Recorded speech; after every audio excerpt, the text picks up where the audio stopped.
तो आज हम लोग बात करने वाले हैं कंपोजिट डिज़ाइन पैटर्न के बारे में। ये बहुत ही स्ट्रेट फॉरवर्ड डिज़ाइन पैटर्न है और आपको क्वेश्चन देख के ही समझ में आ जाएगा कि इस डिज़ाइन पैटर्न को लगाना है। और सबसे अच्छी बात यह है कि बहुत रेयरली ऐसा होता है कि ऐसा क्वेश्चन जिसमें ये डिज़ाइन पैटर्न लग रहा हो उसके साथ में कोई और भी डिज़ाइन पैटर्न लग रहा हो। जैसे हमने पिछले वीडियो में देखा था हमारे कमांड डिज़ाइन पैटर्न के वीडियो में कि थोड़ा सा कंफ्यूजिंग हो रहा था, क्योंकि लोगों को ये भी लग सकता था कि यार यहाँ तो एब्स्ट्रैक्ट फैक्ट्री भी लग सकता है, अडाप्टर भी लग सकता है, यही क्यों लगा रहे हैं।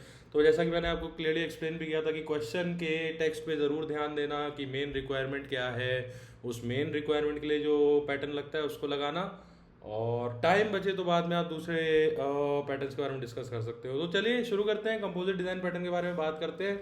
तो मुझे नहीं लगता है यहाँ पे मेरे को आपको डायग्रामेटिक वे में समझाने की ज़रूरत है। बेसिकली जब भी आपका सिस्टम ऐसा हो जिसमें ट्री लाइक स्ट्रक्चर हो, जैसे कि मान लो आपको कोई बोल दे कि गिटहब की जो ब्रांचिंग होती है उसका सिस्टम डिज़ाइन करना है कि आप नई ब्रांचें चेकआउट कर पाओ, पुरानी ब्रांचें में पुश कर पाओ, कमिट हैश कर पाओ, या फिर आपको कोई बोले कि फाइल सिस्टम टाइप की चीज़ बनानी है।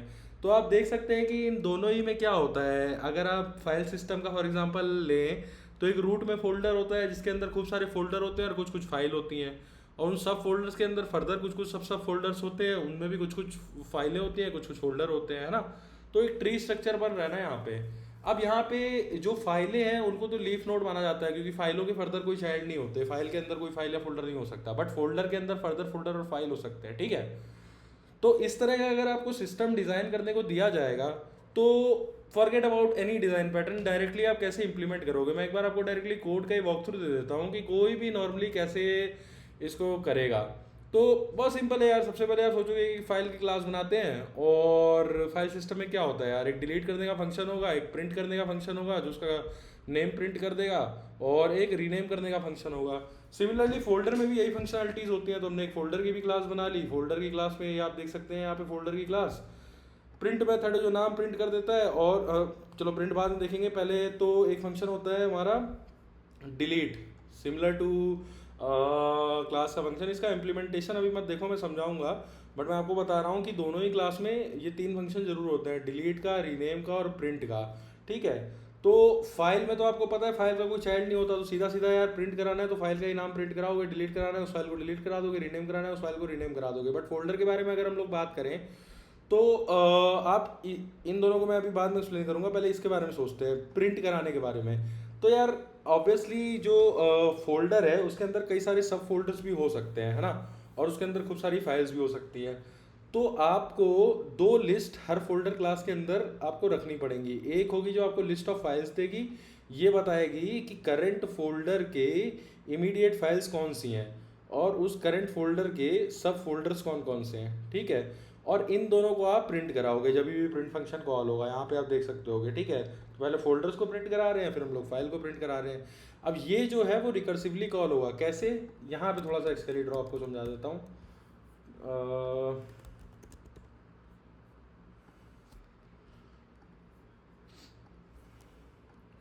कि जैसे कि मान लो यार ये आपका एक मेन फोल्डर है, इसके अंदर आपके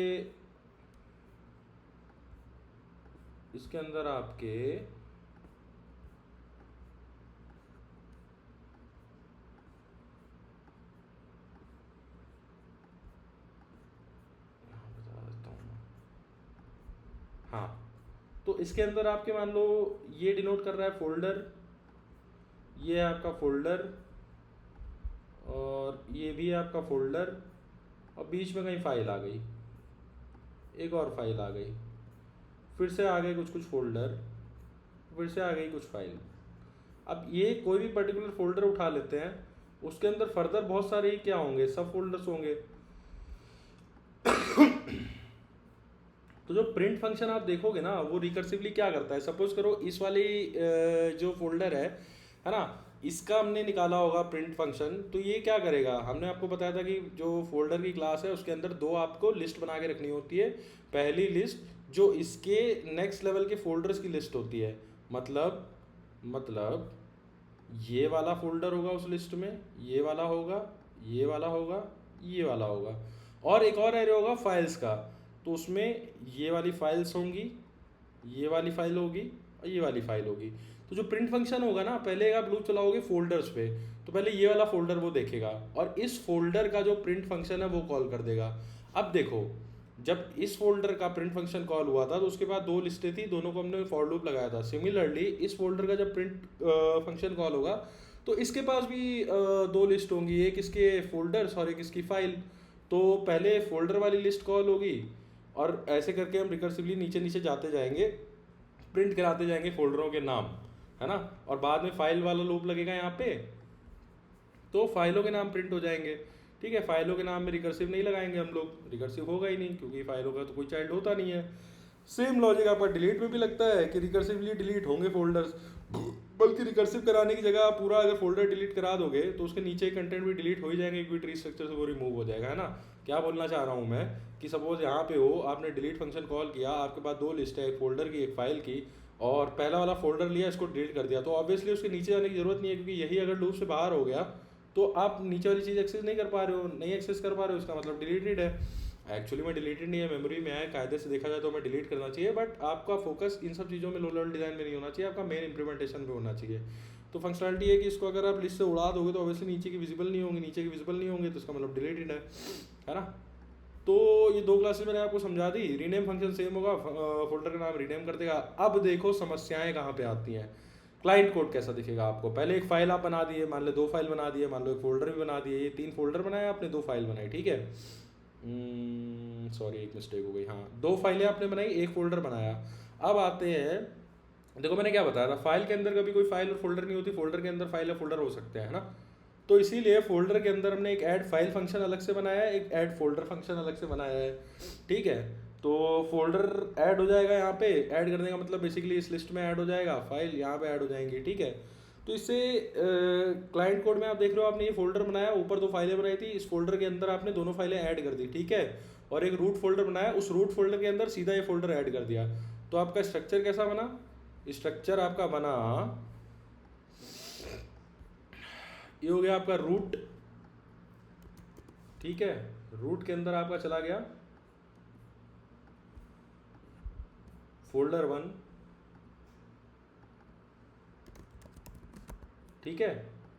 इसके अंदर आपने दो फाइलें बनाई थी कोड में, अगर आप देखोगे तो अभी दिखाऊंगा, एक फाइल ये है, एक फाइल ये है, इस तरह का स्ट्रक्चर आपका हो गया। अब नीचे देखते हैं, एक आपने यहाँ पे एक लिस्ट बना रखी है आइटम्स की, ठीक है। तो इससे क्या होगा ना, क्लाइंट को पता करना पड़ेगा, जैसे मान लो चलो आपको ये लिस्ट मिल गई, ठीक है, आइटम्स की, आइटम्स मतलब फोल्डर्स, ठीक है।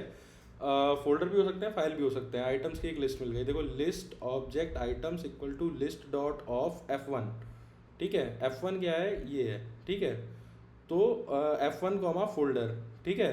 अब नीचे अगर आप, यहाँ पे प्रॉब्लम मेन आती है, इधर अगर आप देखोगे तो अगेन वही कहानी आ रही है, इफ एल्स लगाना पड़ेगा आपको, देखना पड़ेगा कि जो करंट आइटम है वो फाइल है या फोल्डर है। अगर फाइल है तो फाइल का प्रिंट कराना पड़ेगा, फोल्डर है तो फोल्डर का प्रिंट कराना पड़ेगा। ये बेसिकली सिंटैक्स है, ये आपको बता रहा है कि फोल्डर क्लास का मतलब प्रिंट फंक्शन फोल्डर क्लास का होना चाहिए, ये बता रहा है प्रिंट फंक्शन फाइल का होना चाहिए। ये क्यों समस्या पैदा करता है, देखो पहली बात तो सबसे ऊपर जाते हैं कि आप देख रहे होगे ये क्लास है और ये फोल्डर क्लास है, दोनों ऑलमोस्ट सिमिलर है। ऑलमोस्ट सिमिलर क्यों है, प्रिंट मेथड इसमें भी है, डिलीट मेथड इसमें भी है, रीनेम मेथड इसमें भी है, सेम चीज़ें इसमें भी हैं। तो पहली बात तो हमें इंटरफेस यूज़ करना चाहिए। अब मान लो इंटरफेस नहीं यूज़ कर रहे हैं तो समस्या क्या हो रही है, पहली समस्या ये हो रही है लॉगिंग की और कोड डुप्लीकेशन की। कोड आप देख रहे होगे कि डुप्लीकेट हो रहा है यहाँ पे, तो इससे प्रॉब्लम क्या होगी ना, मान लो आपको लॉगिंग डालनी है, लॉग्स अटैच करने हैं, या फिर आपको मान लो कोई एनालिटिक टूल अटैच करना है, तो आपको दोनों जगह पे उस एनालिटिक टूल का कोड डालना पड़ेगा। बजाय इसके अगर आप इंटरफेस यूज़ करते हो तो डुप्लीकेशन हट सकता था। और दूसरी चीज़ क्या है आपकी कि हाँ, अब ये जो इफ एल्स लॉजिक की बात है, थोड़ा सा आपको यहाँ पे हंसी आएगी क्योंकि मेरे हर वीडियो में यही चीज़ आती है कि इफ एल्स लॉजिक को ही हमें हटाना पड़ता है ऑलमोस्ट सारे वीडियोस में। तो इफ एल्स की लॉजिक की दिक्कतें मैं आपको कई बार बता चुका हूँ कि कोड मेंटेनेबल नहीं होता है, स्केलेबल नहीं होता है। अब एक बार फिर से मैंने हर वीडियो में आपको बताया कि कभी भी कोड स्केलेबिलिटी पे कंफ्यूज मत होना, एक होती है कोड स्केलेबिलिटी, एक होती है ऐप स्केलेबिलिटी। इस पार्ट को आप स्किप कर दो, पहले भी मैंने आपको बताया है। ऐप स्केलेबिलिटी का मतलब ये होता है कि 1000 लोगों ने रिक्वेस्ट मारी, सिस्टम फटा नहीं, जैसे चलना चाहिए था वैसे चल रहा है, तो ये हो गया ऐप स्केलेबल। अब आते हैं कोड स्केलेबिलिटी के बारे में। कोड स्केलेबिलिटी का मतलब ये होता है कि आपका बहुत बड़ा कोड बेस हो चुका है, नाउ अब आपको फीचर लॉन्च करना है, और वो जो आपका फीचर है वो फीचर बहुत बड़ा सा नहीं है, 50-100 लाइन का ये छोटा फीचर है, बट फिर भी क्योंकि कोड बेस बहुत बड़ा है और टाइटली कपल्ड है, मॉड्यूलर नहीं है, इस वजह से आप चेंज करोगे तो आपको पूरा सिस्टम टेस्ट करवाना पड़ जाएगा, है ना। और ऐसा हो सकता है कि कोड बेस में आपको लग रहा हो कि यार मैंने तो बस इसी फाइल में चेंज किया है, तो इससे कहीं और इफेक्ट नहीं मारना चाहिए, बट वो इफेक्ट मार सकता है नॉन मॉड्यूलर होने की वजह से। तो ये इफ एल्स लॉजिक ना नॉन मॉड्यूलर इसको बना देता है। कैसे बना देता है? वही कहानी कि सपोज कर लो कि कल को एक और क्लास आ गई, अभी तो आपके पास फाइल फोल्डर है, कल को जिप फाइल आ गई, ठीक है, तो जिप फाइल की आप एक और अलग क्लास बनाओगे और यहाँ पे एक एल्सिफ लगा के जिप क्लास का कोड डालोगे। इससे प्रॉब्लम क्या हुई? ओपन क्लोज प्रिंसिपल फॉलो नहीं हुआ। ओपन क्लोज प्रिंसिपल क्या बोलता है? Open for extension, close for modification. तो यहाँ पे आप मॉडिफिकेशन कर रहे हो, है ना, क्लास का, वो दिक्कत की बात हो गई। और दूसरी बात, सपोज करो ये लॉजिक थोड़ा सा चेंज हुआ, जब भी आप फोल्डर ऐड करा रहे हो या फोल्डर प्रिंट करा रहे हो तो आपको कुछ और प्रोसेसिंग करानी है, मान लो S3 बकेट में भी ऐड कराने हैं वो नाम, या फिर मान लो रेडिस से कुछ कंटेंट फैच करके लाना है फोल्डर का वगैरह वगैरह, ठीक है। तो उस केस में अगर आप बस यहाँ पे कुछ लॉजिक चेंज करोगे, क्योंकि ये पूरी क्लास का कोड चेंज हुआ है, आपने सिर्फ एक लॉजिक चेंज किया है, इस लॉजिक चेंज की वजह से हो सकता है क्लास के ऑब्जेक्ट क्रिएशन में कुछ प्रॉब्लम आ जाए, तो इस वजह से अदर जो फंक्शनलिटीज़ है वो भी ड्रॉप हो जाएंगी, क्योंकि ऑब्जेक्ट ही नहीं बनेगा। तो बस इतना लॉजिक ख़राब होना चाहिए था आपको, आपके कोड से जो आपने बगी कोड डाला है, बट ये सारे अदर इफ एल्स कंडीशंस भी नहीं वर्क करेंगी क्योंकि ऑब्जेक्ट ही क्रिएट नहीं हो पाएगा, है ना। तो ये सारी प्रॉब्लम्स आ जाती है। अब इसको सॉल्व करने के लिए कंपोजिट डिज़ाइन पैटर्न बनाया गया है। कंपोजिट डिज़ाइन पैटर्न यही कहता है कि जब भी आपके पास ट्री लाइक स्ट्रक्चर हो ना, तो आप लीफ नोड्स को और set of leaf and non leaf node को एक तरह से, मतलब एक ही इंटरचेंजेबली, एक यूनिट की तरह, इंटरचेंजेबल यूनिट की तरह आप यूज़ कर सकते हो। तो एग्जांपल यहाँ पे ऐसे ले लेते हैं कि भाई ये फाइल हो गई एक लीफ नोड, ये फाइल हो गई एक लीफ नोड, तो एक यूनिट ये है, एक यूनिट ये है। अब मैंने दूसरा क्या बोला था? Collection of leaf and non leaf node. तो अगर आप इतने पार्ट को देखो तो ये क्या है? यहाँ पे एक नॉन लीफ नोड है, दो लीफ नोड है, तो इस पूरे को और एक इस फाइल को आप इंटरचेंजेबल यूनिट की तरह यूज़ कर सकते हो, ये कंपोजिट डिज़ाइन पैटर्न बोलता है। तो मैं आपको कोड के थ्रू वॉक थ्रू देता हूँ कि कैसे वो चीज़ होती है, ठीक है। तो यहाँ पे आप देख सकते होगे कि हमने बस चाहे फाइल हो चाहे फोल्डर हो, वो सिस्टम की एक एंटिटी है ना, जिसको इंटरचेंजेबल यूनिट की तरह हमें यूज़ करना है। तो हमने एक इंटरफेस बना दिया है फाइल सिस्टम एंटिटी का, जिसमें rename, delete, print, structure 3 function है।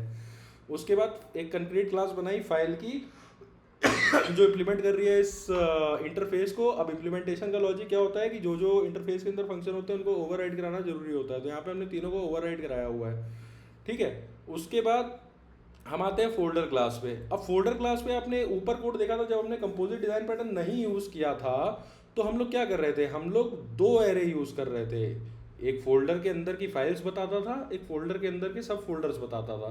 अब यहाँ पे देखो, हमें पहली बात तो दो फोल्डर नहीं यूज़ करने पड़े, हमें एक ही लिस्ट यूज़ करनी पड़ी, क्योंकि हमारे पास दो टाइप है ही नहीं, हम एक यूनिट की तरह ही इसको यूज़ कर रहे हैं। ये दोनों ही कंक्रीट क्लासेस, भले ही फाइल हो चाहे फोल्डर हो, इम्प्लीमेंट फाइल सिस्टम एंटिटी को कर रही हैं, तो बोथ आर इंटरचेंजेबल हेयर। तो हमें एक ही लिस्ट चाहिए फोल्डर के अंदर भी।